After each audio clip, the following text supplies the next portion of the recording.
Buenas tardes y bienvenidos a esta mesa redonda, la lengua asturiana, una de las actividades incluida dentro del ciclo Historias y Prospectivas sobre 40 años de autonomía asturiana, dirigido este ciclo por Juan Luis Rodríguez Vigil y Roberto Fernández Llera, que nos acompañan en la mesa. Como pueden ver, nos acompañan reconocidos especialistas en el tema que nos ocupa, y son Miguel Presno Linera, catedrático de la Universidad de Oviedo de Derecho Constitucional, Damián Barreiro Maceiras, periodista y escritor, María Victoria Rodríguez Escudero, es consejera, profesora de la universitaria, es consejera de Cultura del Principado de Asturias, como todo el mundo sabe. En fin, mucho ha pasado en estos últimos 40 años en torno al asturiano, en los años en que ha estado en vigor o que está en vigor el Estatuto de Autonomía. La Academia de la Lingua, creada anteriormente, tuvo un enorme desarrollo en todos estos años, un renacimiento importante de la literatura en asturiano y también un gran crecimiento, como la parte de la labor de la Academia de la Lingua y de la Universidad de Oviedo, de los estudios filológicos y lingüísticos en torno al asturiano. El gran acontecimiento en estos 40 años con relación al asturiano fue la promulgación de la Ley 1/1998 de 23 de marzo de uso y promoción del bable asturiano, siendo entonces consejera la persona que está a mi derecha, como decía antes, María Victoria Rodríguez Escudero. La demanda hoy va más allá y se solicita la cooficialidad del asturiano con el castellano, reconocerla como lengua oficial, ¿no? Y de leonaviego también, naturalmente, dentro de la modificación que se persigue del Estatuto de Autonomía de Asturias. Como todos sabemos y conocemos muy bien, está habiendo un gran debate tanto en los ámbitos políticos, jurídicos y, digamos, de la sociedad civil en torno a la posibilidad de declarar la oficialidad del asturiano y del leonaviego junto con el castellano. Y nosotros aquí en el RIDEA, como Real Instituto de Estudios Asturianos, como foro que nos consideramos, para que libremente y con plena libertad de expresión se manifiesten todos, queremos contribuir a este debate con esta mesa redonda, ¿no? En la que se puedan discutir todas las posiciones. Antes de que el director o coordinador del curso, Roberto Fernández Llera, pase a presentar brevemente a los ponentes de esta tarde, quería dar dos indicaciones prácticas. En principio, sería conveniente disponer, cada participante dispondrá de 15 minutos como máximo, porque si no se alarga esto demasiado, y además es importante dar lugar al debate posterior, que seguro que va a ser enriquecedor, ¿no? Y bueno, pues esto sería lo que tengo que decir en los 15 minutos, y después el debate que vendría después entre la mesa y con los miembros los asistentes al acto, ¿no? Tiene la palabra Roberto Fernández Llera para hacer una breve presentación de los ponentes. Muchas gracias, director, querido Ramón. Buenas tardes a todos los presentes. Señor rector, muchas gracias por venir. Mi presentación va a ser brevísima porque no les quiero robar ni un minuto a quienes hoy son protagonistas de esta mesa. Voy a empezar en el estricto orden que aparece en el folleto, sin que denote importancia, porque para mí los tres ponentes son absolutamente importantes. Empezaré, como digo, por Miguel Ángel Presno Linera, catedrático de Derecho Constitucional, como ya se ha dicho, de la Universidad de Oviedo. Es autor de diversas publicaciones en materias de su especialidad. Ha realizado estancias docentes e investigadoras en varias universidades extranjeras, coordinador del máster en protección jurídica de las personas y de los grupos vulnerables, y en la actualidad también miembro como vocal del Comité de Ética del Hospital de Jarrio. También es miembro del Comité Asesor del Seguimiento de la COVID-19 en Asturias, aspecto que juzgo especialmente importante teniendo en cuenta que todavía seguimos en pandemia y este es un aspecto esencial. Ha coordinado, como todos ustedes pueden saber por la prensa de los últimos días, un estudio académico sobre la reforma del Estatuto de Autonomía, que se incluye, pues, como no puede ser de otra manera, el papel de la lengua asturiana. He de decir que esta mesa estaba ya prevista hace meses, no ha sido fruto de la actualidad de la última semana ni de las dos últimas semanas, y por tanto destaco este hecho de manera importante. Y es editor de un blog que yo sigo habitualmente y que les recomiendo a todos ustedes, que se titula, de forma muy irónica y muy significativa, El derecho y el revés. Desde luego, sus aportaciones son realmente interesantes, ilustrativas, divulgativas y sin perder ni un ápice del rigor que siempre le caracteriza y que hoy seguramente también tendremos otro ejemplo. Aquí a mi izquierda, María Victoria Rodríguez de Escudero, licenciada y doctora en Derecho por la Universidad de Oviedo, profesora titular de Derecho Civil de esta misma universidad. Fue directora de la Escuela Universitaria de Estudios Empresariales de Oviedo entre los años 89 y 95, magistrada suplente en Magistratura de Trabajo en Mieres en los años 79-80 y, como ya ha dicho el director, consejera de Cultura del Principado de Asturias entre 1995 y 1999, bajo la presidencia del presidente Marqués, por desgracia ya fallecido, y podríamos decir, no sé si es un exabrupto o algo incorrecto, casi la madre de esa ley de uso y promoción que se ha mencionado también en la presentación del director. Tenemos también como tercer ponente de la mesa a Damián Barreiro Maceiras, licenciado en Periodismo por la Universidad del País Vasco, máster en Gestión Cultural por la Universitat Oberta de Cataluña, periodista, obviamente, que actualmente trabaja en la agencia Europa Press de Asturias, donde además es el encargado de llevar la traducción y las noticias en lengua asturiana. Es ganador, o ha sido ganador en 2 ocasiones del premio de ensayo Máximo Fuertes Acevedo, que convoca al Gobierno de Asturias, con 2 títulos, Calella Sésamo y Astur Plotation, en 2014 y 2018 respectivamente. Tiene publicados otros libros, por ejemplo El Espellium de Miranos, también premio de ensayo Fierro Botas del Ayuntamiento de Sisión, y Yo a Tollinga, otro libro, que en este caso no tiene premio, pero que es igualmente interesante.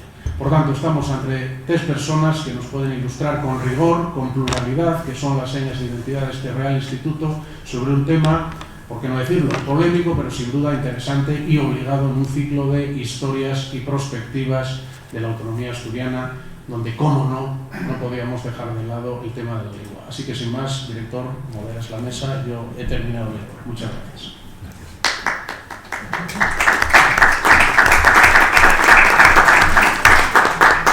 Tiene la palabra en primer lugar Miguel Presno Linera, catedrático de Derecho Constitucional de nuestra universidad. Muy bien, buenas tardes a todos y a todas. Gracias por estar aquí. Según el reloj del ordenador son las 19:14, o sea que para las 19:29 tendría que estar acabando. Quiero en primer lugar agradecer a los directores de este seminario, a Juan Luis Rodríguez Vigil y a Roberto Fernández Llera, también al director del RIDEA, a Ramón Rodríguez, no por esta sesión en concreto, sino por un ciclo que yo creo que es muy interesante, que se ha prolongado en el tiempo y que desde luego 40 años de Estatuto de Autonomía bien merecen una reflexión como esta, ¿no?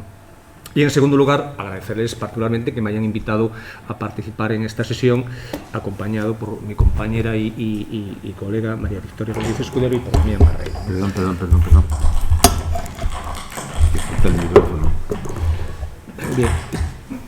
Espero que me hayáis podido entender lo que he dicho hasta ahora, ¿no? Para, digamos, no perder tiempo. Bien, yo voy a... Los organizadores de esta sesión, digamos, nos dieron, si no carta blanca, nos dieron libertad para que cada uno hablase del tema de acuerdo con lo que estimase pertinente, y yo, con límite ya anticipado de 15 minutos, y voy a hacer un análisis exclusivamente jurídico. No porque me parezca que otros análisis no son relevantes, pero es el único sobre el que creo que algo puedo aportar, ¿no? Pero insisto, esto es una cuestión que puede ser enfocada desde diferentes puntos de vista. Y dos premisas. Yo voy a hablar de gallego-asturiano, también desde aunque podría defenderse esa denominación desde otras perspectivas, también de una perspectiva estrictamente jurídica. La ley de uso y promoción de la que se ha hablado menciona expresamente el gallego-asturiano para colocarlo en una posición similar al asturiano, y de manera mucho más reciente los informes del Comité Europeo de las Lenguas Regionales y Minoritarias también hablan de la situación del gallego-asturiano. Pero insisto, es una cuestión que admite diferentes puntos de vista y yo voy a adoptar alguno de ellos. Y mi intervención va a centrarse en hacerme una serie de preguntas, no preguntas retóricas, a las que voy a tratar de responder. Seguramente podrían hacerse otras preguntas y seguramente también las respuestas podrían ser diferentes, ¿no? Pero voy a tratar de hacer las mías sobre cuestiones que han estado de actualidad.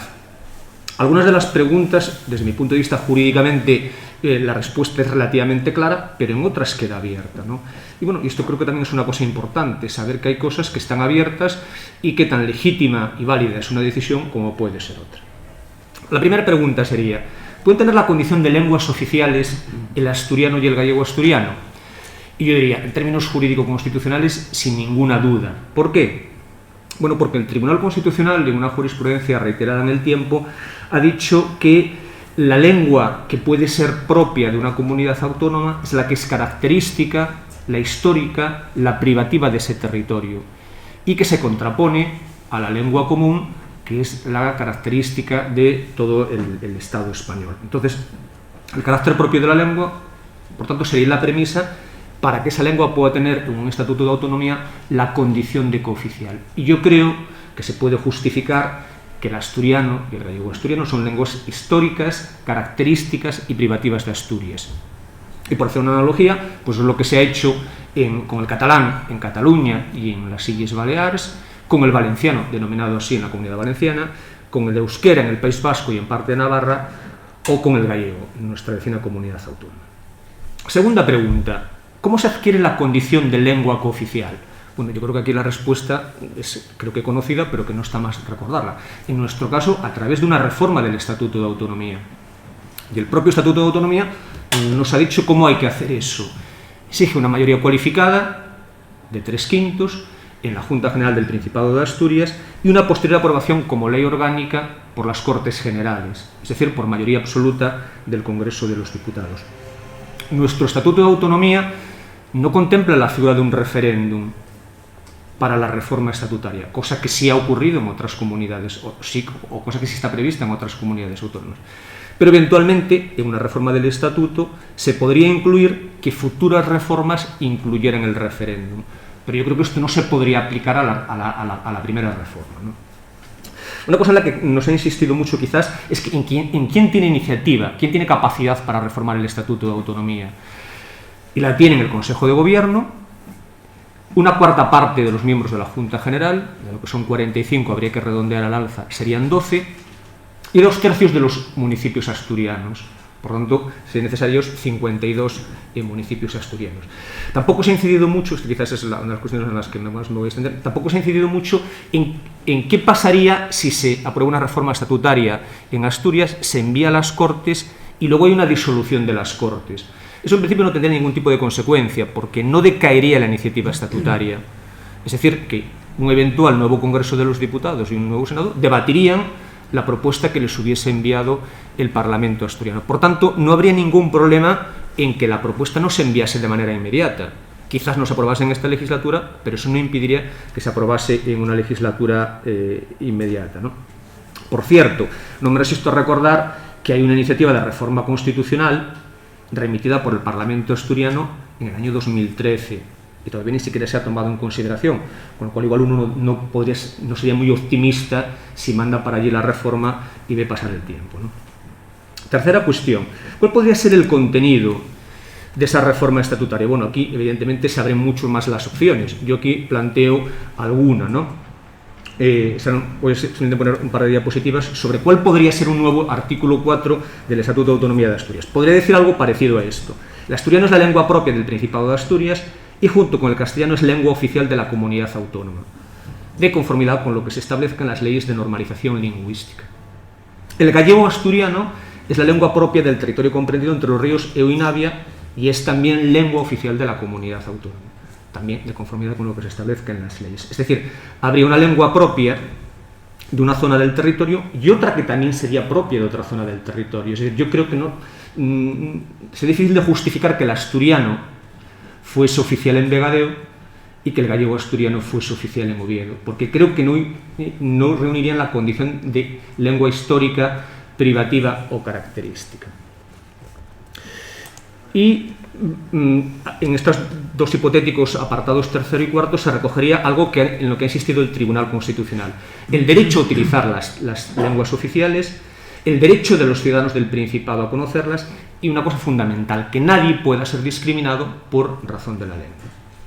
Por último, habría un mandato a los poderes públicos del Principado de Asturias para garantizar el uso normal y oficial de las 3 lenguas, así, resumo, como el derecho de acceso a contenidos e información en los medios públicos de comunicación del Principado de Asturias. Esto, insisto, es algo que no es más que una mera propuesta y podría haber muchas similares porque no son muy distintos no es muy distinto lo que dicen otros estatutos de autonomía. Cuarta cuestión. ¿Qué consecuencias derivarían del reconocimiento inmediato de la cooficialidad, ¿no? ¿Qué pasaría en ese tránsito entre una eventual cooficialidad estatutaria y la inexistencia de una ley de normalización lingüística? Yo creo que, aunque es necesaria, es conveniente que exista esa ley, yo creo que la mera declaración de cooficialidad ya produciría efectos. No sería una norma simplemente a la espera de un desarrollo, sino de que por sí misma yo creo que generaría efectos. Cosa distinta es que hacer valer el derecho al uso de la lengua podría generar una cierta judicialización de la misma en la medida en que desde la Administración, por ejemplo, pues no se diese valor a esta pretensión del uso de la lengua. Pero creo que la reforma estatutaria en sí ya tiene consecuencias inmediatas, ¿no? Quinta cuestión, llevamos por la mitad y bueno, me queda más o menos la mitad del tiempo, ¿no? Si son 20 minutos necesarios, no pasa nada, ¿eh? No, 20 minutos. No, porque después los que vienen detrás de mí van arrastrando mi No, retraso. era lo que estaba previsto en principio, Vale. 20 minutos cada uno, con lo cual no pasa nada. Vale, bueno. La quinta pregunta sería: ¿la cooficialidad implicaría una uniformidad de derechos lingüísticos? Es decir, ¿serían exactamente iguales los derechos lingüísticos en toda la comunidad autónoma? Yo diría que no necesariamente. Es decir, esto depende de factores como la situación de partida, el número relativo y absoluto de hablantes de cada una de las dos lenguas, el nivel de alfabetización, los recursos disponibles, etcétera, etcétera. Es decir, yo creo que lo razonable sería pensar en una cierta gradualidad.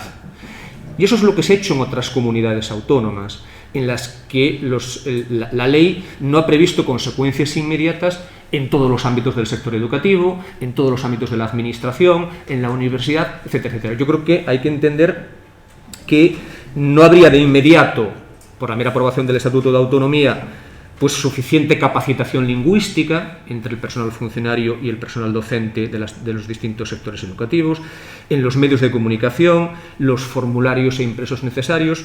Por tanto, yo creo que sería necesaria una cierta gradualidad. Ahora bien, la gradualidad no significa un diferimiento indefinido, es decir, ya aprobaremos la ley. No, yo creo que significa una efectividad escalonada y planificada en el tiempo, ¿no?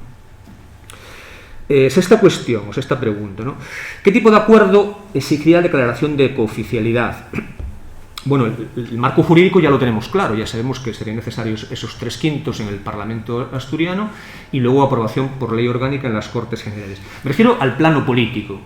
Bueno, yo creo que aquí me da la impresión de que casi todo el mundo estaría, convendría señalar que sería ideal el mayor acuerdo posible, el mayor consenso posible, sobre todo para dotar de estabilidad a esa norma, para darle la mayor eficacia posible a la planificación lingüística, que exige un esfuerzo sostenido en el tiempo, y habrá decisiones potencialmente, yo diría que seguramente conflictivas, ¿no?, que sería bueno abordar con el mayor acuerdo posible entre los actores políticos.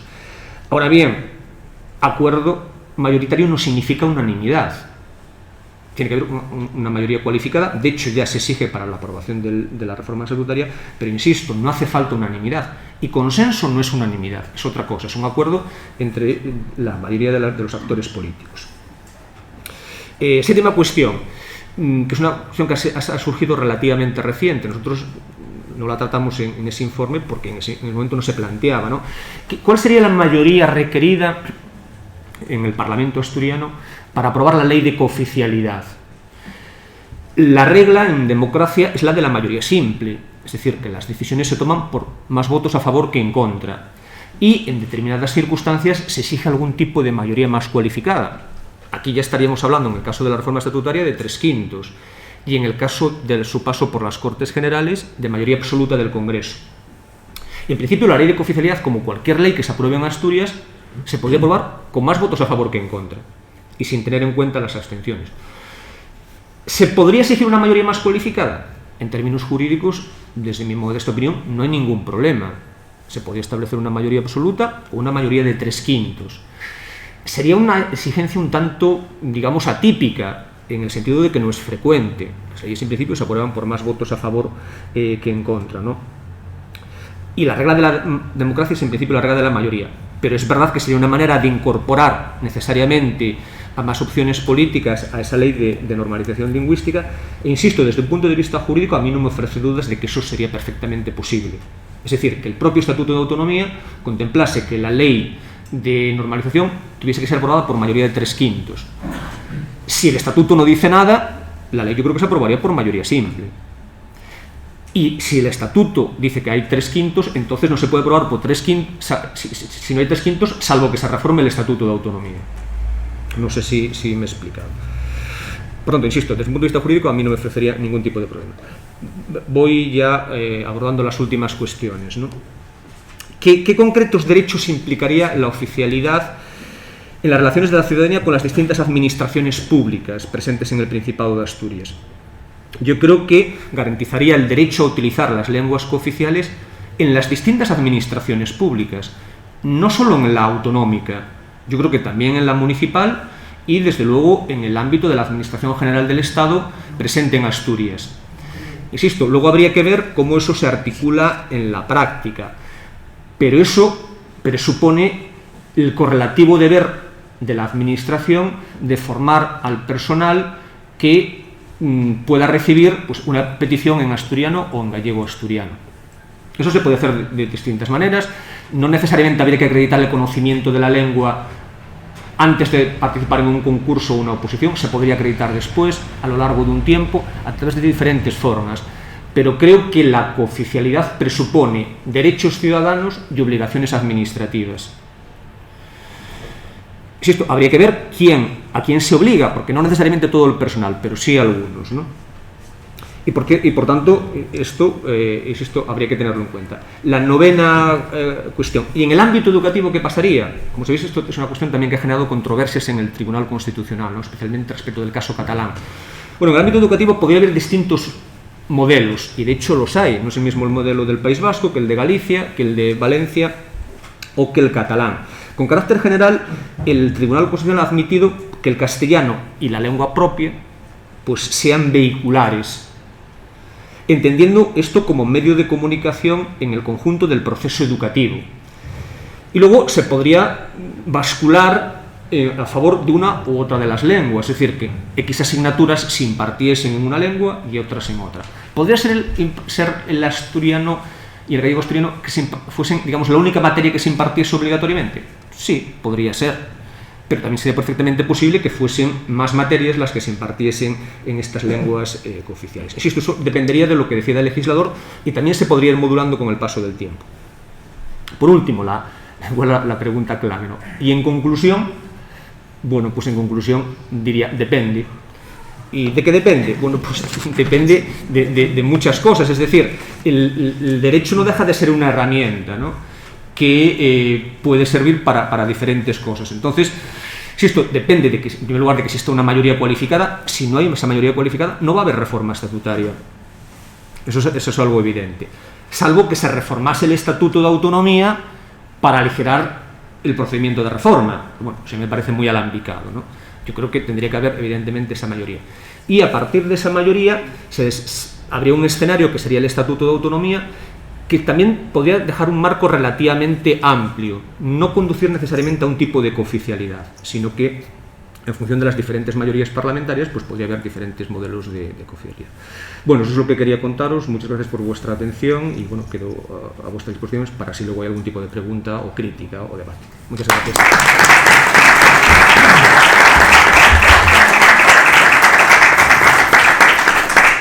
Muchas gracias a don Miguel Presno por esta clarificadora intervención y tiene ahora la palabra don Damián Barreiro.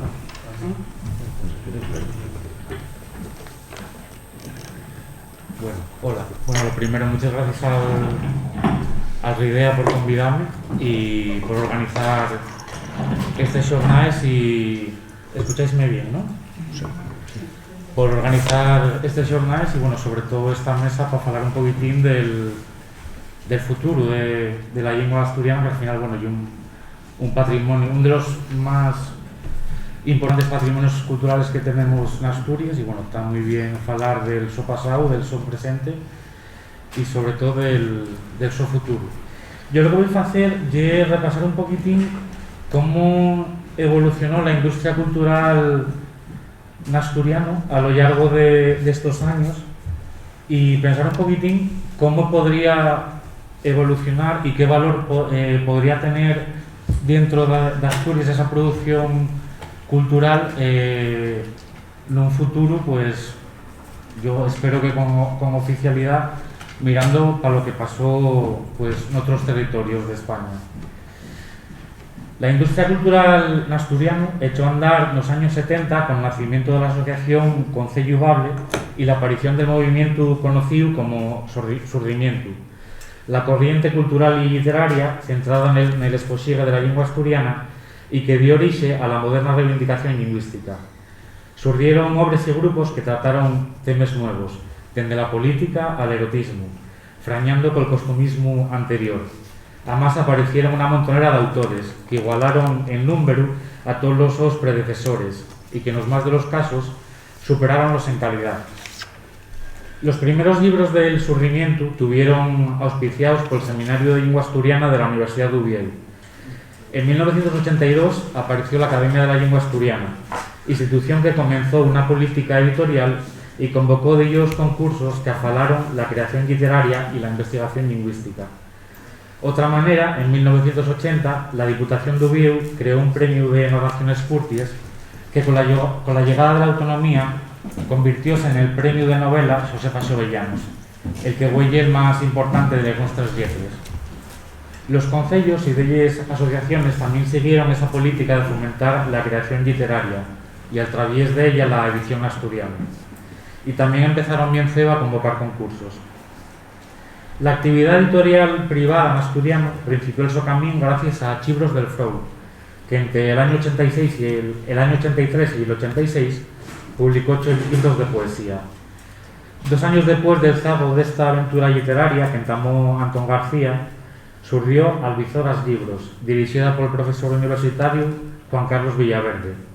Si casi, el español de la industria editorial en asturiano fue en el año 89, con la primera convocatoria de subvenciones para la promoción del asturiano que hizo la Oficina de Política Lingüística del Principado. Entre ellas había 21.000 euros para la edición de libros, lo que permitió el nacimiento de una industria formada por empresas dedicadas a la producción, distribución y comercialización de productos culturales a nuestra lengua. Según un estudio hecho en el año 96 por Xico Díaz Yepes y Antón García, el año anterior vendieronse un total de 35.000 ejemplares de libros en asturiano, lo que generó un movimiento económico por arriba de los 300.000 euros. Según el segundo estudio sociolingüístico de Asturias, el lector habitual en asturiano representa poco más del 3% de la población. Contó cerca del 40% de los asturianos tiene algún libro en asturiano en esos casos. ¿Te molesta la mascarilla o no? ¿Si puedo quitarla? Sí, mejor, porque es que esta es más liviana, pero esa otra es más fuerte. Este virus, el Omicron, es muy débil, es un catarro. Y los que salen todos apurados. Tanto con mascarilla para traerlo. Bueno, sí. Y estamos tragando Gracias. Bueno, otra manera, según un estudio de Joan Santori sobre los consumidores de literatura asturiana, cerca del 75% de los lectores tienen entre 20 y 40 años. Dejando de ya la literatura, en agosto del año 75, la Panerona del Pueblo de Asturias en Xixón acogió el concierto de presentación del nuevo Cance Astur. 2 años después, uno de los intérpretes que participaron en el concierto, Carlos Rubiera, sacó un single con 2 cantares, Aquella Palombina y Les Campanes del Alba. Fue el primer disco del Surdimiento. Que este trabajo se grabara y mezclara en un llagar da muestra de la situación de la industria musical en asturiano de aquel momento. Ese mismo año, en el lugar de Corao, en Canves, acogió el primer festival que se entamó en Asturias con el término de Noche Celta. La cita ya era una muestra del interés que estaba surgiendo en Asturias por este mundo y que generó grupos como Jan de Cubel, uno de los de más proyección internacional de nuestra música. Otra manera, en el año 87, Asturias fue aceptada como miembro de pleno derecho del prestigioso y multitudinario Festival Intercéltico de Lorient, donde la música asturiana conviértese en embajadora de nuestra tierra entre el mundo. La edición de anguaño, precisamente de este Festival de Lorient, va a estar dedicada a Asturias como convidado de honor. Este certame bretón ya un referente de los festivales europeos, dende hai ya muchas ediciones. Cada año asunta más de 4.000 músicos y a cerca de 800.000 asistentes, lo que lo convierte en un gran escaparate con una importancia que va más allá del solo valor musical y algama una relevante repercusión cultural y turística para las regiones participantes y fundamentalmente para los invitados de honor, como é el caso de Asturias neste 2022. Volviendo a la historia de la industria cultural asturiana, en los años 80 también surgieron delles agrupaciones folclóricas que se interesaron por recoller la tradición asturiana, recuperando bailes, dances o cantares. La fiebre por los instrumentos tradicionales fixo que en los 80 surgieran las primeras escuelas de música tradicional, con una matriculación masiva que derivó en la creación de una montonera de bandas de gaites. El instrumento entró en el 2006 definitivamente en los conservatorios, una reivindicación vieja del colectivo de gaiteros. Siguiendo en el campo musical, en 1987 fundóse en Avilés de Xebra, grupo de rock que llegó a vender 5.000 copias de los sus discos, dando origen a una escena musical conocida como Rock Astur. Ese mismo año aparecieron los Berrones, que por cantar Nun Yes Tú, que de xuro que conocéis todos, batieron todos los récords de ventas en Asturias y fuera. Y al falar de éxitos non se puede deixar de mentar a Vicente Díaz, la artista que máis vende en Asturias. Pero outro lado, en 1999, Mariluz Cristóbal Caunedo grabó Onde la Nublina Posa, disco que marcó un punto y aparte y que abrió una vía nueva en el género más característico de nuestra música, la tonada. El siglo terminó con el gaitero José Ángel Evia, convertido en una estrella internacional de la música gracias a su primer trabajo, Tierra de Nadie. De los últimos años no podemos dejar de mentar a Rodrigo Cuevas, un fenómeno musical sin precedentes en Asturias que está llevando los nuestros sones a lo largo de toda la península. La creación de esta escena musical con tastu propio supuso la aparición de compañías discográficas como Fono Astur, fundada en el año 87, o La Bañaz, en el 93. La importancia de esta escena sonora es tal que la misma SGAE aceptó nuestro idioma con la creación de un gallardón para el mejor cantar en asturiano en los premios de la música, una reivindicación de la escena musical asturiana que se veía marginada en comparanza con los sus colegas vascos, gallegos y catalanes. Como vemos, en Asturias tanto la literatura como la música en asturiano permitieron afitar los pegollos de algo que no existió hasta bien entrados los 90, la industria cultural en nuestro idioma.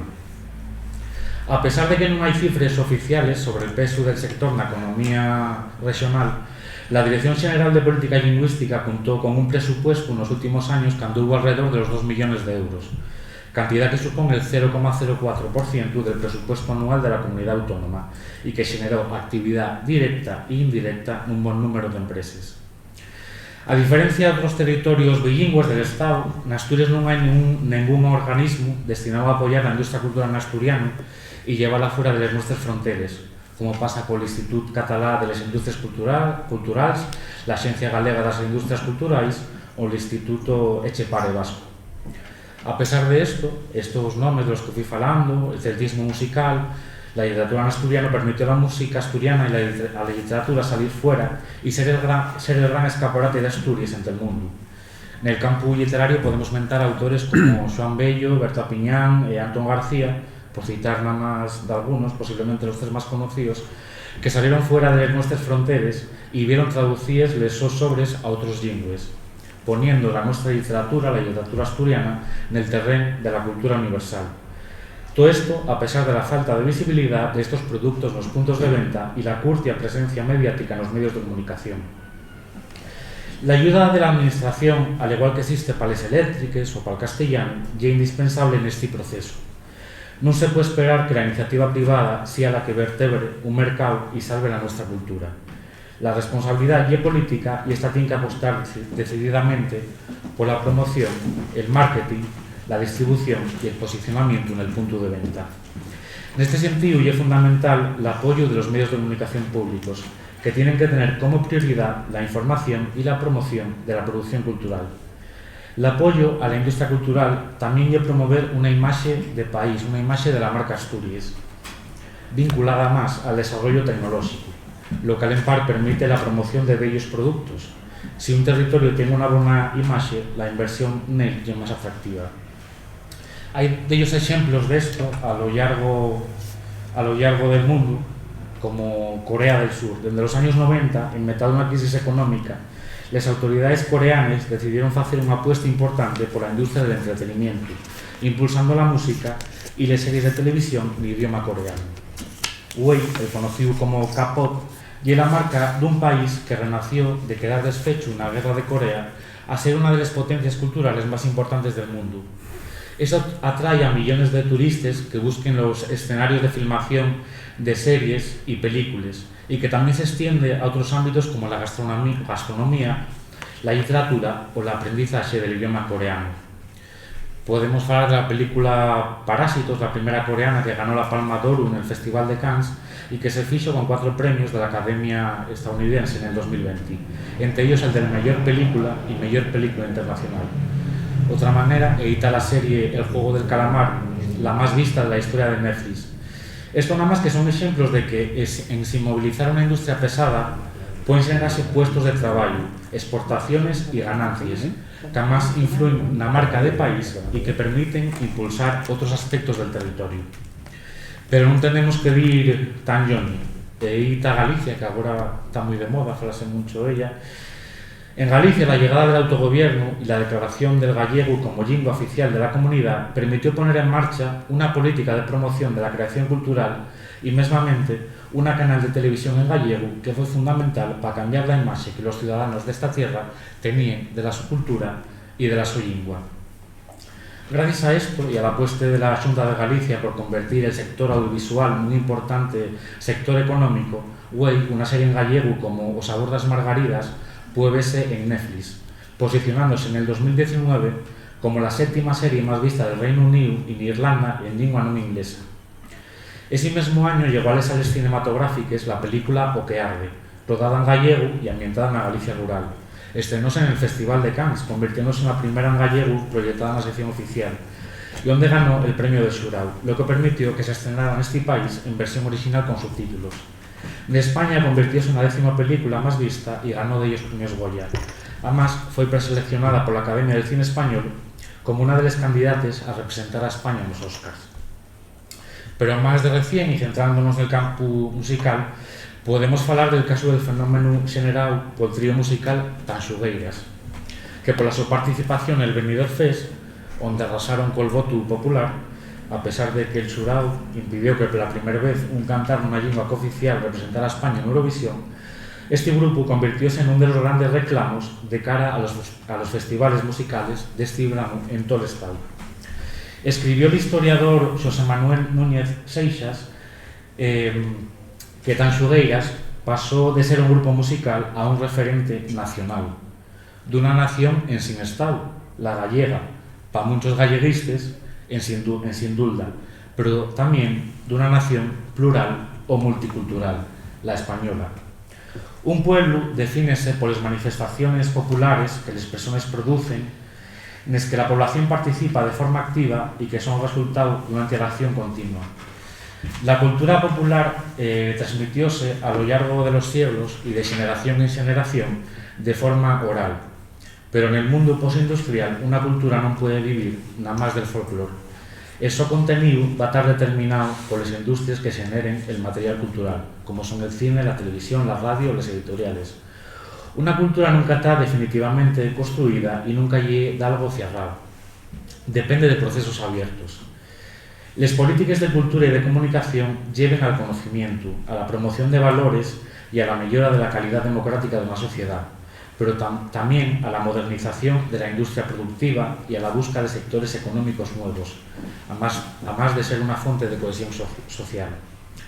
La movilidad y el plurilingüismo generados por la globalización están haciendo surgir un importante sector económico, una industria de la lengua que puede suponer un impacto en el PIB y en el empleo.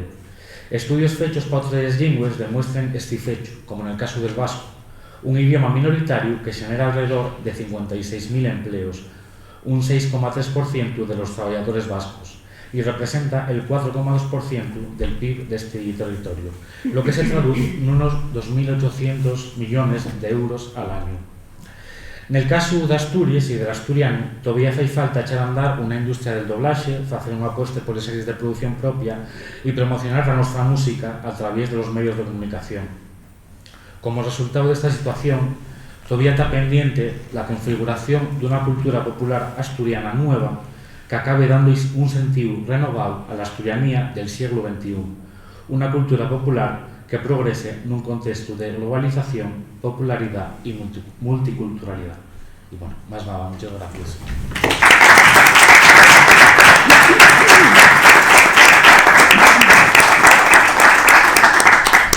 Muchas gracias a don Damián Barreiro. Tiene ahora la palabra doña María Victoria Rodríguez Escudero. Muchas gracias, director. Muy buenas tardes. En primer lugar, quería dar las gracias a los miembros organizadores del RIDEA por invitarme a este acto de historias y perspectivas sobre 40 años de autonomía asturiana. Estoy sumamente agradecida por estar aquí y compartir este acto con el profesor Presno Linera y Damián Barreiro Maceiras, y también querría felicitar al RIDEA, y lo hago aquí a su director, por la merecidísima Murabela de Oro que se concedió en el año 2021 y que fue el otro día entregada. Bien, señor rector, señor presidente, yo les voy a contar la realidad de 1998, cómo fue pues, la elaboración y qué es el contenido de la ley. Sigo con mucha atención y preocupación como ciudadana la reforma del Estatuto de Asturias y sobre todo la posible oficialidad del asturiano. Quiero recordar que la ley de uso de 23 de marzo de 1998 la ratifico hoy en día. En este momento quiero reconocer una vez más a un grandísimo político, al presidente Sergio Marqués, el alma mater de la ley y por supuesto aquellos que hicieron posible la aprobación de la ley. La ley de uso y promoción es la vigente en materia lingüística en esta comunidad. Quiero manifestar mi sorpresa por el desconocimiento que hay sobre ella. Lo he podido ver en declaraciones, artículos en los diversos medios de comunicación. Y también querría aclarar que no fue un pacto para aprobar el presupuesto de la comunidad, sino que lo que fue el desarrollo del artículo 4 del Estatuto de Autonomía de Asturias. En el programa electoral que el Partido Popular presentó en las elecciones autonómicas de 1995 se recogía la promoción de las señas de identidad de Asturias y dentro de este apartado se incluía el compromiso de proteger, promocionar y difundir el bable, teniendo en cuenta que constituye una parte importante de nuestra riqueza cultural, utilizado por muchos asturianos en sus diferentes variantes y sentido por todos. Este programa electoral fue votado mayoritariamente por los asturianos y lo que permitió al Partido Popular llegar a la presidencia del Principado de Asturias. Hubo anteriormente otros proyectos de ley de protección de 1988 que fue retirado y el de 1989. El proyecto de ley 1989.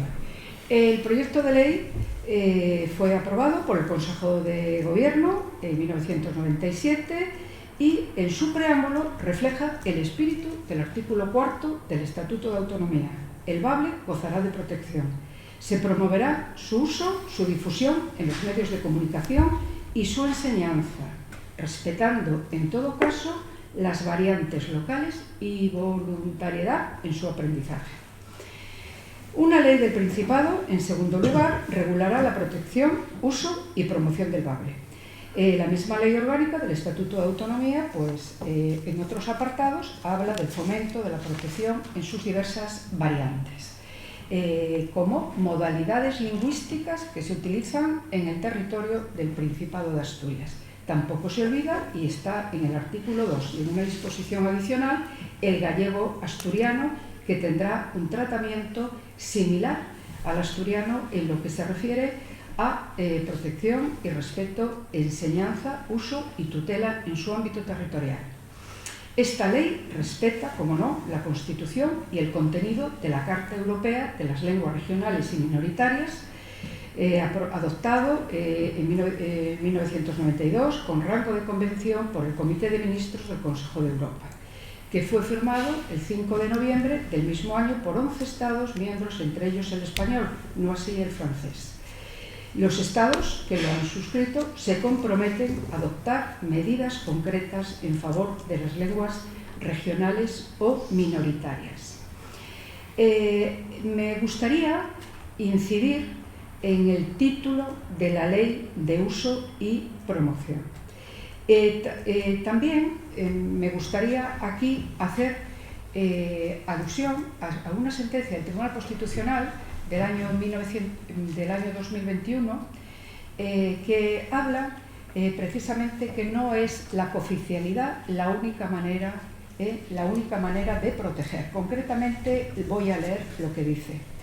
Pero el que no haya atribuido estatutariamente carácter oficial al bable asturiano no excluye la posibilidad de tutelar aquella realidad lingüística que no está amparada por el Estatuto de la Oficialidad Lingüística mediante medidas de protección y promoción, como es el reconocimiento del uso de la lengua propia ante el órgano de representación de la ciudadanía, la Junta General del Principado de Asturias, foro, debate y participación en el que es especialmente adecuado que se garantice y visibilice aquella realidad lingüística plural. En definitiva, el párrafo tercero del artículo 3 de la Constitución española establece también su propio espacio de protección al ejercicio de las lenguas no oficiales con independencia de lo establecido en el apartado segundo. Aquí vuelvo a repetir precisamente que en otro fundamento de la sentencia pues habla de la protección. Por lo tanto, la Constitución no solamente regula pues, la oficialidad. Las ventajas de la Ley de Promoción del año 1998, pues, y esto está en los diarios de sesiones, no me estoy inventando absolutamente nada, hace 23 años o 22 que ya pasó esto, se dijo, lo he dicho, en la Junta General que era equilibrada y oportuna la ley. Equilibrada porque permite avanzar en el proceso de promoción del bable en los campos de la enseñanza, toponimia, medios de comunicación y en otros sectores institucionales. Y oportuna porque es la primera vez que se desarrolla el contenido del artículo 4 del Estatuto. Los contenidos de la ley no excluyen a nadie. No solo se respetaron derechos lingüísticos, sino que se crean otros derechos. La ley sirvió, ya lo que sería otro motivo de justificación, para establecer un marco legal en todos los planes de actuación, de protección pues, a otras actividades, por ejemplo, a la enseñanza, es decir, establecer un marco legal para todas las actuaciones que se estaban haciendo, ¿no? Cuando yo llegué a la consejería ya había programas, por supuesto, en lengua asturiana y no tenían marco legal, no tenían un desarrollo, era el Estatuto de Autonomía. Por lo tanto, creo que ya eso sí sería otro motivo de justificación. La toponimia quedó oficializada, no la que era falsificada, la oficializada. Todos los ciudadanos tienen el derecho de emplear el bable asturiano y a expresarse en él de palabra por escrito, dice el artículo 4. Con motivo de eso se aumentaron las partidas presupuestarias que existían anteriormente para los diversos programas de promoción del asturiano, que me doy cuenta que hoy muchas personas pues no conocen o no quieren conocer, y que implica que la protección es una realidad y se protege en muchos ámbitos. En el trámite parlamentario de la ley tuvieron lugar comparecencias de personas, sindicatos, instituciones y representantes de ámbitos muy distintos de la sociedad asturiana que pudieron exponer su opinión sobre la ley y que se puede ver en los diarios de sesiones durante la tramitación parlamentaria. Quiero destacar que afortunadamente en nuestra comunidad no ha existido conflicto lingüístico, desequilibrio con el castellano ni discriminación por parte de los habitantes que hablen o no hablen el bable. Las fuerzas políticas del PSOE, Izquierda Unida, nunca tuvieron voluntad de votar a favor del texto de la ley, aunque las posturas a veces no estuvieran alejadas, o sí, al menos en ciertos puntos. Su finalidad era avanzar, por lo tanto, en el proceso de promoción de los bables por una parte y por otro consolidar lo hecho hasta ese momento. Aunque la finalidad de esta ley fuese solo conservar esas señas de identificación cultural, el esfuerzo que se llegó a hacer estaba plenamente justificado. La realidad lingüística del Principado evidencia que en el territorio de nuestra comunidad coexiste con el castellano una serie de modalidades del bable asturiano que se conservan en mayor o menor grado. Su riqueza implica no solo un respeto a sus modalidades lingüísticas y aún más, revitalizarlas, potenciarlas y difundirlas tal y como se indica en el preámbulo de la ley, sino también una atención y apoyo a las mismas, y eso es lo que se pretende con esta ley: impulsar y promover el bable asturiano, contando siempre con la presencia de las variedades que se hablan en el Principado. Criterios de operatividad, identificación cultural, así como otros motivos que tienen en cuenta una demanda social que huye de extremismos, son los que aconsejaron al Consejo de Gobierno presentar este proyecto de ley. Como toda ley, esta aspira a tener permanencia y por ello solo intenta regular unas líneas generales de actuación. Posteriormente, se dijo, será preciso acudir a un desarrollo legal con el objetivo de que esas líneas generales se traduzcan en actuaciones eficaces y operativas, y eso no ha tenido lugar. En cuanto al contenido, este proyecto tiene tres claros referentes: el uso, la difusión y enseñanza del bable asturiano, y también, por supuesto, la protección, que, como dice el profesor Tolívar Alas, es una protección que obliga a los poderes públicos y no es una mera compilación. En cuanto a la enseñanza, el artículo 9 dice que el Principado de Asturias, en el ejercicio de sus competencias, asegurará la enseñanza del bable asturiano y promoverá su uso dentro del sistema educativo en los términos previstos en el Estatuto. En cuanto al currículum, en el ejercicio de sus competencias, el Principado de Asturias garantizará la enseñanza en todos los niveles y grados, respetando, no obstante, la voluntariedad de su aprendizaje, y en todo caso debe ser impartido el bable asturiano dentro del horario escolar y será considerado como materia integrante del currículum. Estos principios también eran extensivos a la educación permanente de adultos. La elección del estudio o del uso del bable asturiano en ningún caso podrá ser motivo de discriminación de los alumnos. Para quienes elijan su aprendizaje o uso, no podrán constituir obstáculo para recibir la misma formación y conocimientos en igualdad de condiciones que el resto del alumnado. No quiero cansarles, porque también se establecerá las titulaciones, certificados necesarios para la enseñanza, etc. La difusión también, en el capítulo 4, de los medios de comunicación, de la producción editorial y audiovisual, tiene por objeto la defensa en los medios de comunicación públicos y privados. A tal fin, el Principado, por una parte, dotará planes de apoyo económico y material para que el bable asturiano pueda ser vehículo habitual de expresión, y por otra, protegerá las diversas actividades culturales, editoriales, fonográficas, audiovisuales, cinematográficas y artísticas en general que se realice en bable. Esta ley resuelve, como ya he dicho anteriormente, la necesidad de dar una apoyatura legal a las actuaciones en política lingüística. Necesidad que se valora como conveniente, ya que desde la aprobación del Estatuto no se habían desarrollado artículos que le hicieran referencia. Decía en la presentación de la ley que es una muestra de moderación de la política de un gobierno que evita caer en extremismos estériles que a nada conducen. Y finalizaba así: para terminar, únicamente quiero poner de manifiesto que si todas las leyes obedecen en último término a una demanda social, pensamos que en este caso la demanda social expresa los deseos del pueblo asturiano, que no quiere perder sus señas de identidad que caracterizan y distinguen a las distintas formas de hablar de las zonas y concejos asturianos. Pensamos que esta ley recoge sus sentimientos culturales de uso, promoción y difusión de las distintas modalidades y variantes del bable, y es un paso hacia adelante que permitirá a la Administración tener una guía de actuación y a los administrados una conciencia de que una parte importante de su patrimonio cultural será respetada y promocionada.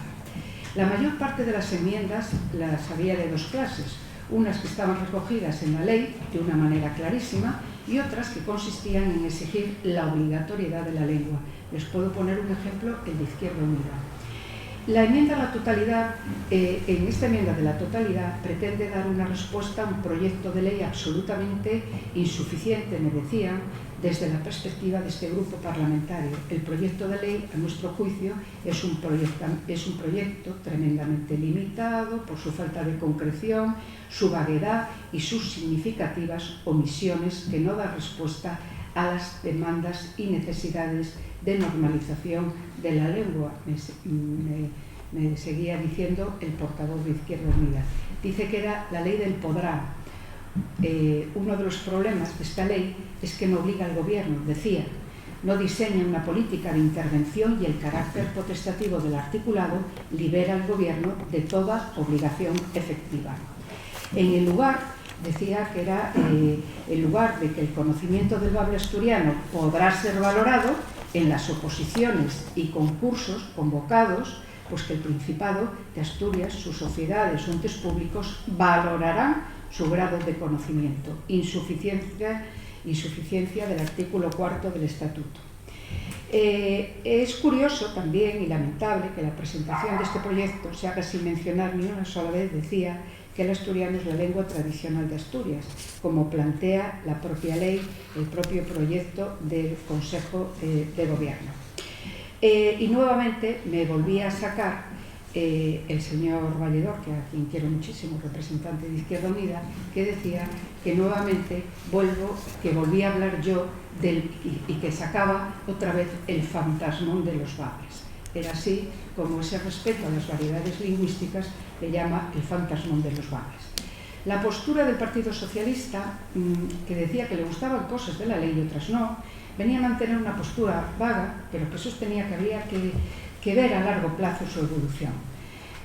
Avance en la promoción y defensa del bable dentro del ámbito de la voluntariedad que nosotros defendemos, decía, y que iban a votarlos a favor. Como conclusiones, yo en principio le rogaría una lectura de la ley. La ley nació con un espíritu de preservar la lengua en todas sus variantes como parte de la riqueza cultural de nuestra comunidad. La oficialidad no es la única fórmula legal que establece la Constitución española ni la única forma de salvaguardar los derechos de los habitantes de las lenguas de Asturias, de los hablantes de las lenguas de Asturias. La Ley de Uso y Promoción responde a las peticiones de la UNESCO y del Consejo de Europa. En cuarto lugar, la Ley de Uso no es una norma menor ni de segundo orden ni de mínimos, protege, garantiza los derechos lingüísticos de los hablantes de la lengua. Y quisiera decir que al implicar reconocer nuestra lengua, reconocerla desde la voluntariedad, desde la libertad, que es lo más preciado que tiene el ser humano. Muchas gracias.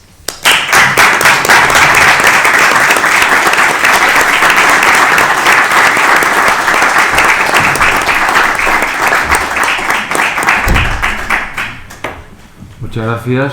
No sé si se habrá pasado un par de minutos, pero claro, no iba a cortar a las conclusiones, lo siento. Pues nada, pasamos, si les parece, al debate y los miembros de la mesa están dispuestos a contestar lo que sea menester, digo yo. Sí. Hablan de Galicia, yo voy mucho con niños, pero no tiene comparación de la gente que habla en gallego en Galicia con el asturiano que hablan aquí, porque aquí hablan los pueblos nada más. Aquí en Oviedo, Gijón y Aguilera creo que hay mucha gente que habla asturiano. Bueno, los falantes de los pueblos creo que tienen tanto derecho que como los dubieros de Sison y los de Avilés. Y la montoneridad, porque la puntería sale muy cara también. Es muy caro, una lengua oficial es muy cara. Y tampoco no le demandan tanto a la sociedad asturiana los grandes núcleos, creo yo, que no le demandan tanto al asturiano. Yo creo que se le puede respetar y que se puede proteger, justamente. No imponerlo. Sí. No es una pregunta brutal. Bueno, también sí, es una opinión. Una pregunta para Damián, creo que se llama. Sí. A ver, yo soy asturiana, tengo muchos años, me vine al caso de 5 años, no hablo, no entendí muchas de las cosas que usted dijo. He trabajado muchos años en un servicio público con gente asturiana de toda la región, de todas las zonas de Asturias. Nunca tuve ningún problema de entender. Cuando usted dice que por la cultura podríamos generar mucho dinero, me parece perfecto, nos compara con Corea, con Galicia, con el País Vasco. ¿Cuántos habitantes tiene Asturias y con qué pirámide poblacional? ¿Cómo vamos a generar esa riqueza? Nada más. Bueno, yo una posibilidad. La mocedad está marchando de Asturias. Asturias tiene, es evidente que tiene muchos problemas económicos, pero creo que en estos 40 años no hubo oficialidad y no se solucionó ninguno de los problemas. Entonces, ¿qué problema va a suponer la oficialidad? No, yo no digo que se ponga ningún problema, pero tampoco va a generar la riqueza que usted dice, eso seguro. Gastos sí, gastos. Yo creo que podemos ver el caso de Galicia, y es una sociedad rural, y es una sociedad avieillada también, y estamos viendo cómo evolucionó económicamente Galicia. Y una posibilidad, yo creo que hay que ir avanzando. El estatuto ya del año 82, la ley de uso del año, que yo reconozco que la ley de uso estuvo muy bien, valió para mucho, valió para lo poco que tenemos, pero ya estamos en el año 2022, vamos a dar un pasín más, yo espero, vamos. Yo no lo veo así, pero bueno, habrá que dar una oportunidad. Sí. Sí. No, yo creo que el debate ha sido interesante y yo creo que en realidad estamos contentos de que se haya celebrado. Que realmente el juego de posiciones... Quita la mascarilla. Pues quita la mascarilla porque es que si no esto... El juego de posiciones, pues bueno, revela bien claramente los temas que están en el fondo de la cuestión, ¿no? Creo que están bastante claros. Hay una cuestión que sí me parece que es importante poner de relieve. Una cosa es el tema del gallego. El gallego culturalmente existe desde hace cientos de años y se habla desde hace cientos de años en expresiones más o menos. Probablemente ha tenido la ventaja de la cercanía con Portugal y por tanto de traer toda la riqueza lingüística del portugués que se ha traspasado al gallego y que probablemente sin el portugués no es imaginable la literatura que expresa, por ejemplo, Rosalía de Castro. Pero eso no es el caso de Asturias. No es el caso de Asturias. Yo cuando se habla del asturiano, digo, no, aquí hay barbe y barbes. El asturiano es una creación, más o menos técnicamente lo que sea, que si se hubiera realizado a mediados del siglo XIX, pues a lo mejor hubiera tenido que vida. Pero el fenómeno de las codificaciones, de las codificaciones hace 10 años que se ha hecho, eso no ofrece recambio y no ofrece ninguna posibilidad de que se pueda hablar del asturiano como elemento que excluya al resto de los barrios de Asturias, que es lo que la ley tiene que proteger. Nada más decir que el tema del concepto asturiano no es un concepto tradicional, es un concepto que se ha inventado hace 10 años. Y a partir de ahí sí es posible el debate.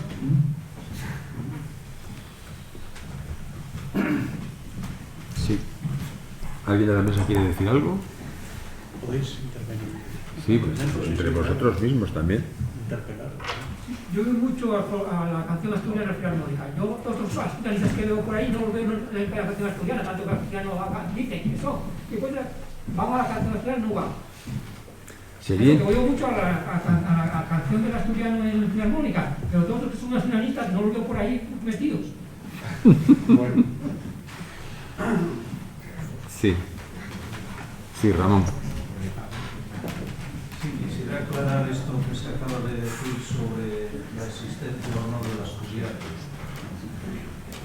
La denominación de asturiano en singular es la tradicional, popular e histórica. Así queda reflejado en todos los estudiosos del asturiano que hubo desde el siglo, desde el siglo XVII acá, pasando por Jovellanos, todos los eruditos del siglo XIX, y el testimonio del Atlas Lingüístico de la Península Ibérica, realizado en los años 30 y publicado en el año 61, donde a la pregunta, año 31, 32, por ahí, 1931-32, a la pregunta de las localidades elegidas en Asturias, ¿no?, para ese Atlas Lingüístico, a la pregunta de ¿cómo se llama lo que se habla aquí, en este pueblo?, la respuesta unánime es asturiano, salvo en la zona de Leonavia, donde la respuesta es autodespectiva del tipo chapurriao, etc., que se repite, por cierto, en la zona del catalán de Aragón, chapurriá, etc. Pero en el resto de las zonas del asturiano leonés o asturiano de Asturias, la respuesta es asturiano. Es decir, es manifiestamente falso, porque a veces se sale en el debate esto y yo quedo asombrado, es manifiestamente falso que la denominación asturiano que usó Menéndez Pidal y toda la escuela de Menéndez Pidal, es manifiestamente falso que no sea histórica, popular y tradicional. Y yo soy asturiano también, porque a veces las intervenciones empiezan, yo soy asturiano, oye, también lo soy, y soy de familia asturiano hablante, de la cuenca minera del Nalón, mi padre era minero, y puedo dar fe que en mi universo asturiano hablante, donde me crié, nunca se dijo bable, siempre se dijo asturiano. Todo el mundo sabe, además, los primeros usos de la palabra bable, los ilustrados del círculo de Jovellanos, que son los primeros que usan bable. Yo mismo hice encuestas sobre el uso de bable y asturiano, una precisamente reciente, que se acaba de publicar en Gijón, donde queda manifiesto que efectivamente bable ha llegado a popularizarse, pero con un sentido ligeramente diferente referido al asturiano literario, al asturiano elaborado, etc. Pero para referirse al habla popular, toda la santa vida se ha dicho asturiano. Es decir, que no es verdad eso, y eso alguna vez va a haber que aclararlo bien. En lo que respecta a los derechos lingüísticos, me gustó la intervención de Vicky, de Victoria, porque efectivamente, vamos a ver, la ley de uso fue una buena cosa. Aunque es cierto que en ámbitos asturianistas se vio, yo creo que erróneamente, como algo muy malo, porque no era la oficialidad, fue un paso adelante. Yo cuando tuve responsabilidades en la Consejería de Cultura, pues fue un instrumento fabuloso. Lo cierto es que en cuanto, si pensamos que los derechos lingüísticos deben ir en progresión y van más allá de lo que recoge la ley de uso, yo creo que una oficialidad en un modelo asturiano, porque una oficialidad hay 1000 modelos y no se sabe además qué modelo de oficialidad va a haber aquí en Asturias, no se sabe, porque nadie lo dijo. Un modelo adaptado a la situación asturiana podría ser una buena cosa para ampliar los derechos lingüísticos de los usuarios del asturiano.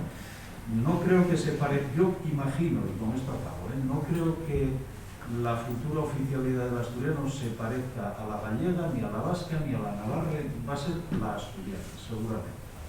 Gracias. Sí, Ramón, una precisión. Un momento, un segundo solo, espera, el micrófono, espera un segundo. Es una precisión nada más, Ramón. Cualquier hablante de los distintos bables de Asturias al que se le preguntase usted qué habla, te diría que hablaba en asturiano. Es decir, el bable de Teverga, que tiene poco que ver con el bable de la cuenca minera, son cosas bastante distintas. El paisano de Fresnero o de la zona del privilegio, que le preguntases, ¿usted qué habla? Diría asturiano. y al de Sobrescopio habla asturiano, y al de Llanes también dice que habla asturiano. Por tanto, el concepto sí es claro que está desde siempre. Lo que ocurre es que el concepto asturiano que se pretende en estos momentos trata de buscar de facto la eliminación de las otras variedades. Nada más. Yo quisiera saber cómo protegemos las variedades, las modalidades lingüísticas del bable sin oficialidad. O sea, ¿cómo queréis protegerles? ¿Falando castellano o...? La ley de protección del bable ya ha servido para todo. Sirvió para todo, pero... Sirve para todo lo que está haciendo. A mí me parece que los que... Es que yo no le veo ninguna necesidad de la oficialidad tal como se pretende. Creo que la protección del bable y de la cultura asturiana está bien, muy bien articulada en torno a la ley de protección del bable. Es un problema que tendrá que sustanciarse políticamente. Y en esa sustanciación política, yo afortunadamente creo que esta cuestión se ha dejado de momento, por lo que dicen, en stand-by.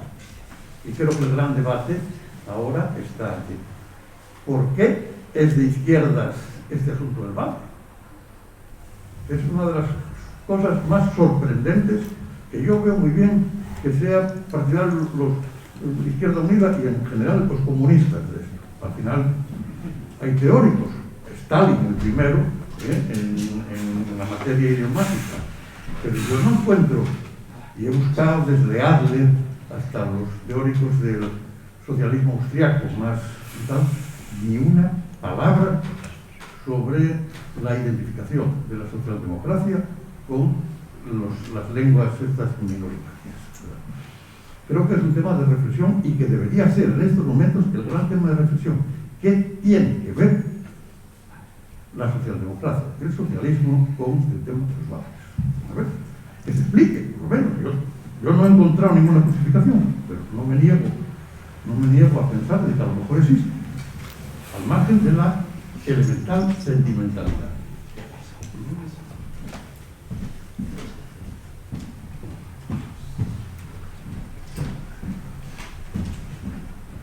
Buenas tardes. No, yo quería felicitar a la consejera por la intervención y luego también tengo que hacer una pregunta porque solo se habla entre el público y no entre los ponentes. Y quisiera preguntarle al profesor a ver, cómo, aunque no sé si será un escenario o será una realidad, cómo se articularía esta dualidad o este binomio derechos de la ciudadanía, obligaciones de la administración, y en concreto de los funcionarios.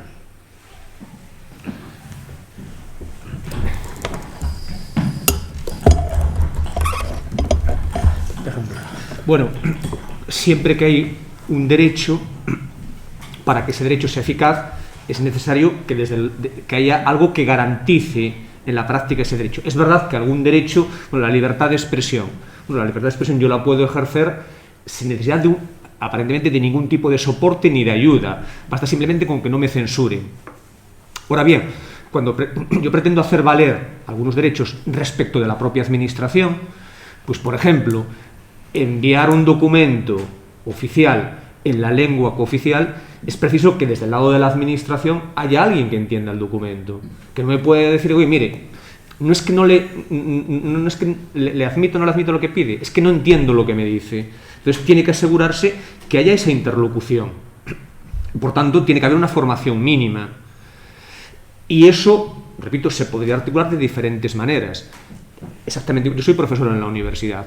Por tanto, si un estudiante se dirige a mí en gallego-asturiano o en asturiano, yo tendría que entenderle. Si escribe el examen, se hace un trabajo y lo escribe en asturiano o en gallego-asturiano siendo lenguas oficiales, yo tendría que corregirlo. No puedo decir, mira, es que aquí no entiendo lo que dices.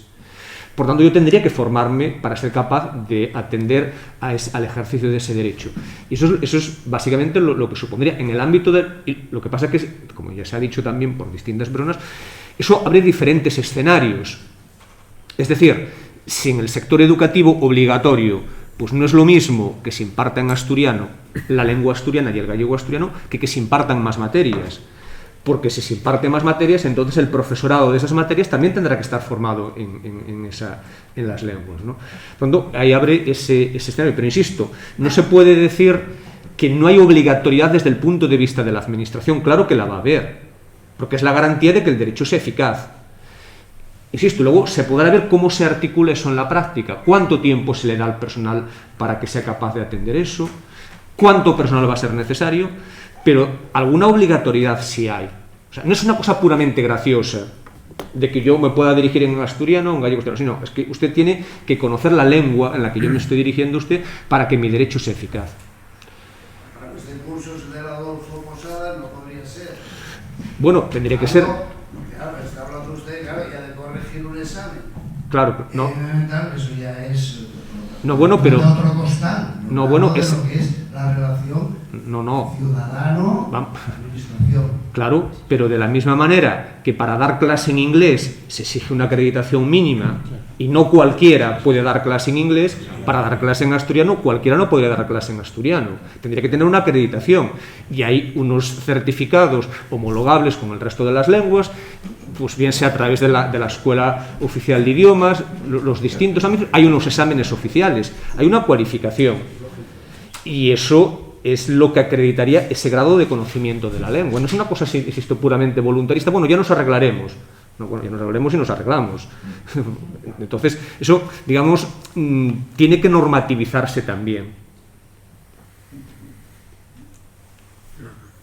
Yo un poco al hilo de esto, cuando hago una defensa de la ley, no quiere decir, por supuesto, que sea una ley que quede estancada. Se puede modificar de muchas maneras y siempre dentro del mismo espíritu de la voluntariedad y mejorarla.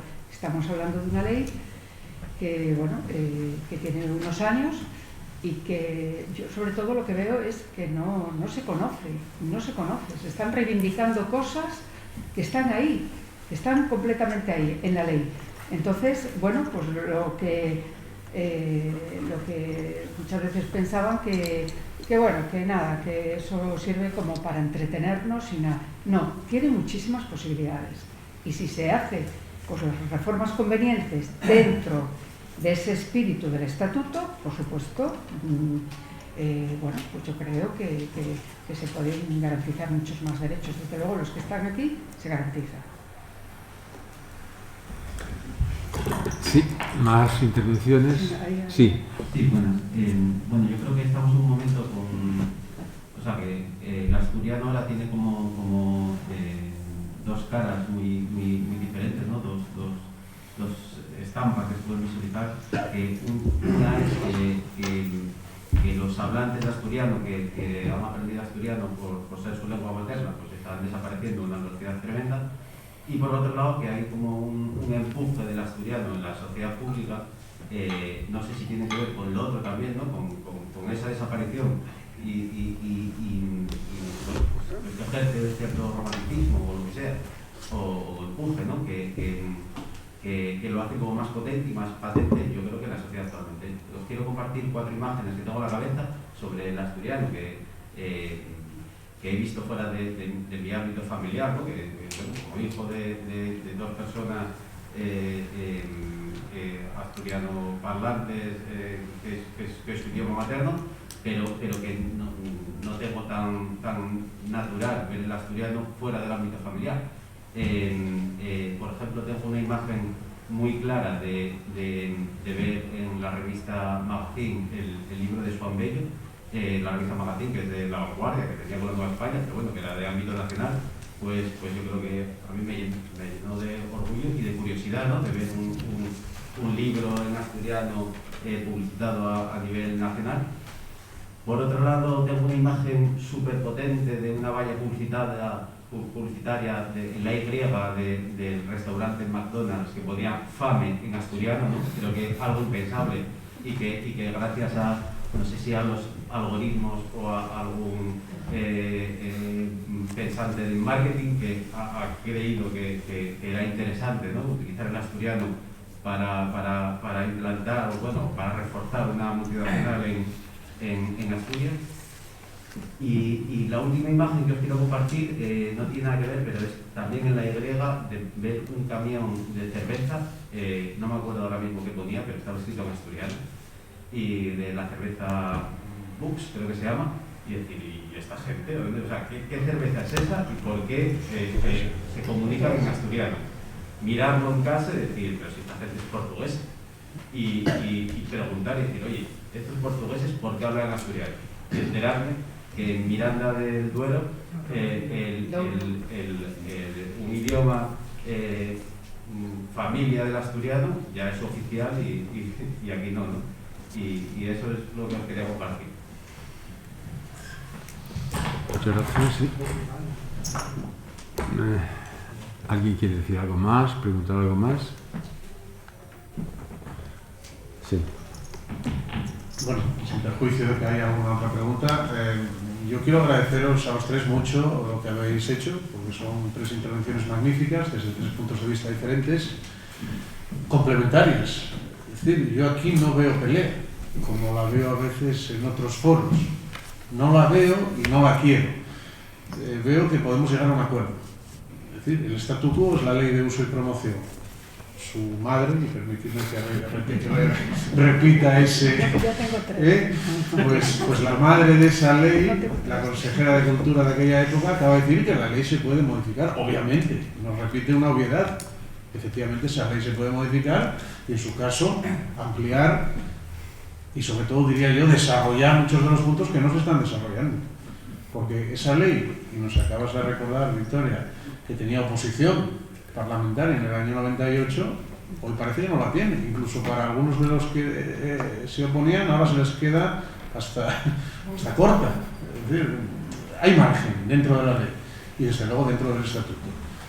La mayoría de 3/5, no sé si la hay o no la hay, ahora parece que no. El año que viene hay elecciones, ya veremos si la hay. Y aprovecho y lanzo una pregunta a Miguel Presno. Imaginemos una hipótesis que a lo mejor no es tan irreal, de que tengamos aquí esa mayoría de 3/5 dentro de un año, pero no la mayoría absoluta en el Congreso. Estaríamos entonces en un bloqueo tremendo, ¿no? ¿O eso cómo se sale de ahí? Más allá de la negociación estrictamente política. Bueno, vamos por partes, ¿no? Primero tendría que haber aquí esa mayoría de 3/5. Una vez esa mayoría de 3/5 se concreta, y por cierto, esa mayoría de 3/5 podría ser sobre algo más que la reforma estatutaria, es decir, porque hay más cuestiones que se podrían debatir sobre la reforma estatutaria. Por ejemplo, y no rullo la pregunta, el tema de la disolución anticipada. A mí me parece que no tiene sentido que, si ahora hubiese una disolución anticipada de la Junta General, el 20 y pico de mayo del año que viene tenga que haber automáticamente nuevas elecciones, como va a ocurrir con la Asamblea de Madrid, que tuvo elecciones el año pasado. Yo creo que eso habría que cambiarlo, ¿no? Porque no tiene sentido. Incluso habría que plantearse, bueno, si Asturias necesita una nueva fuente jurídica, como es el decreto ley, que alguna comunidad autónoma utilizó en el contexto de la pandemia. Yo no soy especialmente proclive de esta figura, pero bueno, habría que debatir, ¿no? Entonces, hay más cosas que se pueden debatir. Si llega a Madrid, bueno, el Congreso de los Diputados y el Senado no están obligados a ratificar lo que llegue de Asturias. Acordaos de lo que pasó con el Estatuto de Cataluña, ¿no? El Congreso y el Senado tienen autonomía para decidir si lo que llega de Asturias se aprueba o no se aprueba. Es verdad que, con carácter general, y si prescindimos del caso catalán, en general se ha aceptado lo que venía de Asturias. Pero el Congreso y el Senado no son unos convidados de piedra que tengan que poner simplemente allí la firma, ¿no? Se podría discutir, incluso se podría plantear cuál sería la propia reacción del Parlamento asturiano si ve que esa propuesta de reforma estatutaria no se concreta, por ejemplo, en la aprobación de esa medida, ¿no? Hay una propuesta de reforma, creo recordar, del Estatuto de Autonomía de Murcia, que fue retirada.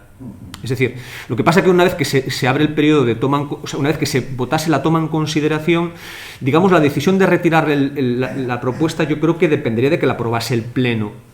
En este caso del Congreso, hombre, yo creo que si el Parlamento asturiano pide, oye, mire, ya que no vais a aprobar esto, no queremos que siga adelante, me parecería que eso sería un caso de deslealtad, ¿no? Oye, no aceptéis lo que hemos pedido, pero, digamos, tampoco hay que desnaturalizar la reforma, ¿no?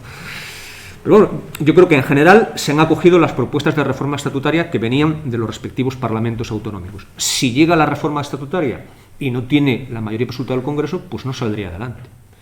Eso podría generar frustración, podría generar un debate político, pero jurídicamente yo creo que no habría ningún problema en ese sentido.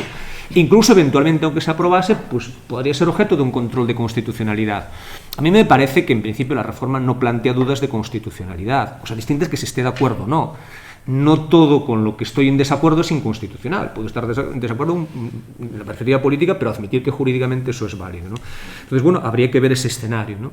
Y también ese escenario, un poco de que la propuesta de reforma pudiese languidecer ahí. Es decir, que llegase al Congreso de los Diputados y que el Congreso de los Diputados... A mí eso me parece una falta de respeto, sinceramente, por parte de una Cámara. Oiga, ¿usted vota a favor o en contra? Y por eso me parece una falta de respeto que haya una propuesta de reforma enviada por el Parlamento asturiano, de reforma de la Constitución nada menos, en el año 2013, y que ni siquiera se haya debatido la toma en consideración. Y ha habido distintas legislaturas. La ventaja de las propuestas autonómicas, y ya concluyo, es que no caducan con el fin de la legislatura. Entonces, digamos, las nuevas Cortes heredan las anteriores, ¿no? Pero me parece que es una falta de consideración con un Parlamento autonómico que no se debata una propuesta. Sí, ¿alguna otra pregunta? Pues nada, reiterar mi gratitud a los ponentes.